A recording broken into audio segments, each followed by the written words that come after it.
હાલો મિત્રો આપણી વાડીએ ઘનશ્યામભાઈ આવી ગયા છે. ઘનશ્યામભાઈ હું છે દાંતરડું લઈને? પોપિયો ખાવાનું મન જો પાછો. ઓલો પોપિયો બહુ મીઠો હતો. બહુ મીઠો હતો. એટલે હું વાત કરું આપણી વાડીએ છે પપૈયા. હાલો આમ તારે. પોપિયા છે ને અહીંયા તમે ઢાંકીને રાખો છો. અરે પણ કાપી નાખો પાંદડા થોડાક. આ અત્યારે આય બાપા, દેખાવા નથી દેતા. વાહ, ઓહો ઘનશ્યામભાઈ પપૈયું તો જોવો ઓલું. આ પોપિયો પાકી ગયો ને તમે અહીંયા હતાડીને રાખો. એટલે હતાડીને ક્યાં રાખી?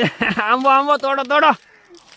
ઘનશ્યામભાઈ કેટલા કિલોનું છે આ પપૈયું? આ 5 કિલોના પોપિયા છે, દેશી પોપિયા. આવો ભાઈ કોઈ કોઈ એલા પણ જોઈજો ભાઈ.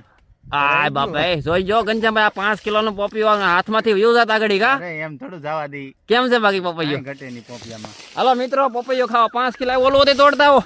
એ પાકી જો કે બીજું તે પાકી ગયેલું છે? આલ્યો તો આ પકડી રાખો. ઓ બાપા પપૈયું તો જો ભાઈ ઘનશ્યામભાઈ બહુ મોટું છે.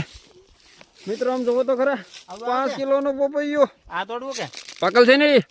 હવે ઈ તો લઈ લો એ તમારે લઈ જવાનું છે. માર નથી લઈ જાવ ભલે. તમારે તો કાલ પાકો જો, કાલ પાછા ખાવું આપણે પછી કાલ વાત. હા તો હાલો મિત્રો પપૈયો ખાવા મેન ઘનશ્યામભાઈ પપૈયું આંબ્યું છે મસ્ત મજાનું. હવે ઘનશ્યામભાઈ ખાઈ નાખીએ આપણે. ખાઈ નાખીએ. હાલો મિત્રો પપૈયો ખાવા.